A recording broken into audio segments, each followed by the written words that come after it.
Okay, parents, we hope that all is well with each of you here and that your beginning use of Canvas is going well. The next big thing that we'd like to do to help you out, and this is really going to be the step that helps to bring everything together nice and cleanly, is by helping you to create a parent account. So there are two different ways that we can do this. On the right of the screen here, I'm going to be showing you from the app. So the app you can get for iOS devices, for iPhones, iPads, and it's called Canvas Parent, and they have the same app also in the Google Play Store for Android devices as well. Or you can do this from a computer, simply going to https:// then uscsd.instructure.com. So please take note of that. The login/Canvas comes in automatically as long as you use this. We will also link this in the email that we're sending out. So how can we create an account? Well, simply stated, on the website version, if it's up here in the top right, it says parent of a Canvas user, click here for an account. This is where you would create your initial account. Then once you have it, you could log in over in this area here. Same thing, I'll click on that to get it started here. And then over here on the right, we have create account as well. So we're going to create an account right there. So it's really a pretty simple process overall. So the things that you need to know here are not very much. Really all that you need to do here, and I'm going to do the one from the computer. So I can go in and I can create this account by setting up my name, putting in an email. So I'm going to, just for sake here of doing something quickly here, an email that I can use. The next thing that it is going to ask you for here is your child's username. So essentially they want to know what is your child's login information. Now this is something that you may not have right at the tip of your fingers.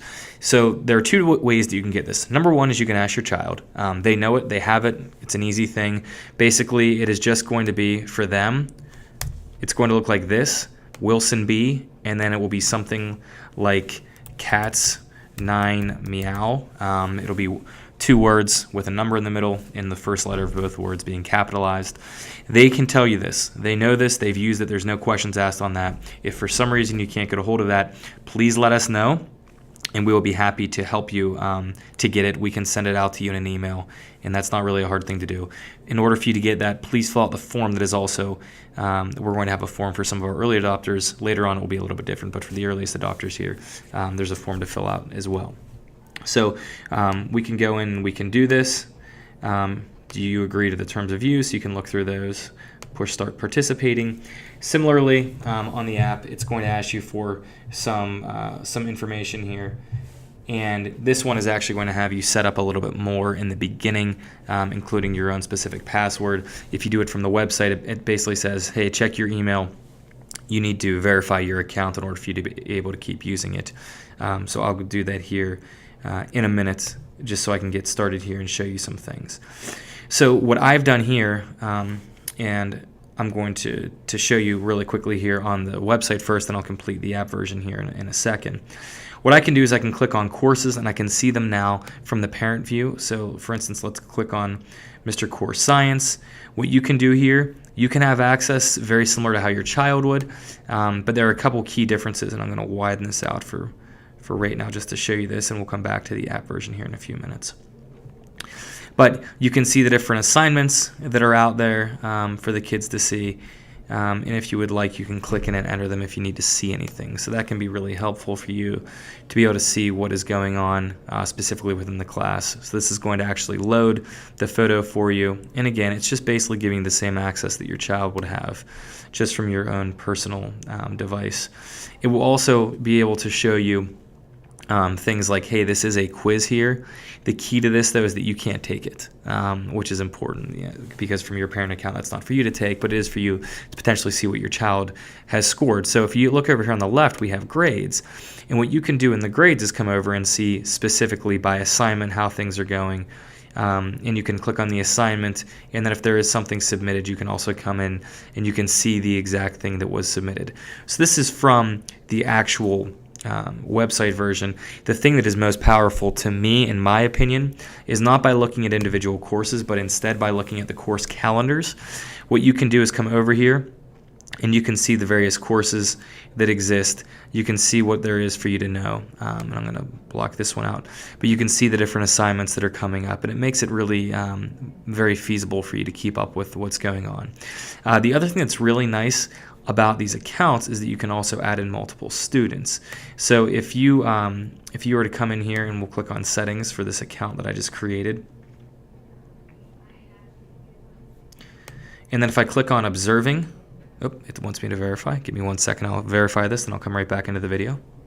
So to give you the real quick here on this, literally all that I'm doing here is I just have to go to the email that was sent from Canvas, and then it says click here to finish the registration process. And then I need to put in a password. Okay, so that was easy enough. So let's refollow these steps here. We're going to go back to account. We're going to go to settings, and then we're going to go right below this into observing. And that's how we can get in here now, and we can start seeing the children that we're observing. If you have more than one child, you can come in and just put plus, and you're going to add a student. So I'm going to come back and add in our Team 2 student, which is going to be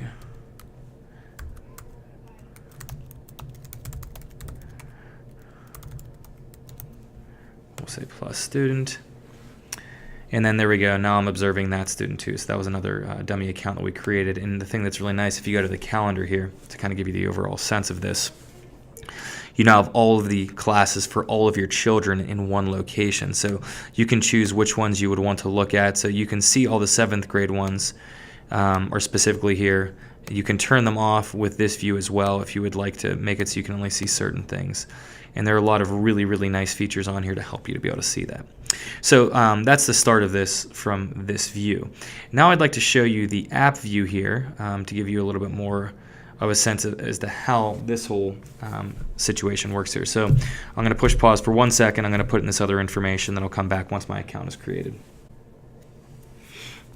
Okay, so now that I've pushed through, I created my account, I put in my password, all of those things. Now it's going to say, okay, you need to add a student. So simply go to add student. Now at this screen, this is one extra little step here that you need to be aware of. What we need you to type in is USCSD, and that's going to take you to the Upper St. Clair version of this. And it asks for an email. Even though it asks for an email, it's really not an email. So all that you need to put in there would be your child's username and password, as I mentioned. For instance, Wilson B and Cats9 Meow. Same exact thing. I'm going to do that with one really quickly here. Okay, so what we have now is we have the same exact type of screen as we were kind of alluding to, where you have your student who's in here. It looks a little bit different though, and I want to talk to you about a couple things. Number one, if you need to add in another student, you can come up to the top, click on the settings wheel that is up here, simply push the plus sign. We're going to repeat the steps that we did before with the USCSD, and then add in the password and information, and then you are in. So I'm going to add one in here just so I can show you again what this is going to look like. And I apologize that some of this ends up being a little bit long-winded, but I do think that this is going to be good information for you to have, especially if you have multiple children who will be using this. And then we can just leave it right there, and I'll come back to this menu here in a few minutes. And what you can see now is that I have 2 students up at the top. So what is it that we need to be aware of, especially in the early pilot phases? Number one, the courses and the course grades are not going to be very meaningful to you, so please do not try to use this. This will only be related to the assignments that are graded within Canvas. This is not connected in any way to the parent portal or student portal at this point in time. So if you see no grade or 60%, all that means is out of the assignments that have been graded in Canvas, that is what is here. So please don't get too worked up about that. What we want you to focus on is this week view. So if you tap on week in the middle, you will see the assignments that are coming up. Now, from these accounts, I want to make one more quick clarification. In the beginning, the way that we had our teachers doing things was a way that makes it so that this is going to show up as missing if it was not submitted into Canvas. The teachers are changing their practice moving forward, starting the week of March 11th, for the following week here, moving forward to March 13th. But just keep that in mind and don't get too bad out of shape if you look back at assignments. Moving forward, it should not show that. But nonetheless, you can see all the assignments that are coming up for the week. You can switch if I want to look ahead 1 week and see if there's anything that I know that is coming up. Like, for instance, we can see there's a study guide that's going to be due, and most likely a quiz coming up with that. You can see those things in here so you get a sense as to what's occurring in the weeks ahead. To switch between your children, if you have multiple children, simply tap, and it will take you and show you your next child. We can do the same thing here, and it will give you that ability to look at this from that view of seeing of seeing the week as it all fits together. You can see the course that it is tied in with, and if there are points associated, you can do that too. If you want to set up any alerts, and at this point in time I don't think I have any alerts set on either of these students, you can come up here to the settings wheel. You can pick the individual students. Let's say we're worried about this Team 2 student, and we need to be notified anytime an assignment is missing. You can do that, and we'll send you an alert to let you know. I wouldn't do anything with the grade above and below since we're not really using that right now. Or if you want to see any course announcements, you can do that, but that's not really worth it either. The only time I would say that there's any value to it is with the assignment missing for this school year, just because of the way that it's being used currently. So in short, the quick steps are this. You have two different views you can use for the same exact account. You can use it from the website, you can use it from your app on your phone, iPad, whatever else. You can go on from the website and see a little bit more in terms of looking at individual courses and actually being able to see every detail of how things are organized. But the best way to really view this is by using this calendar feature. This is the one place where you can find everything, and some really nice things about this too that I didn't really emphasize quite as much in this video.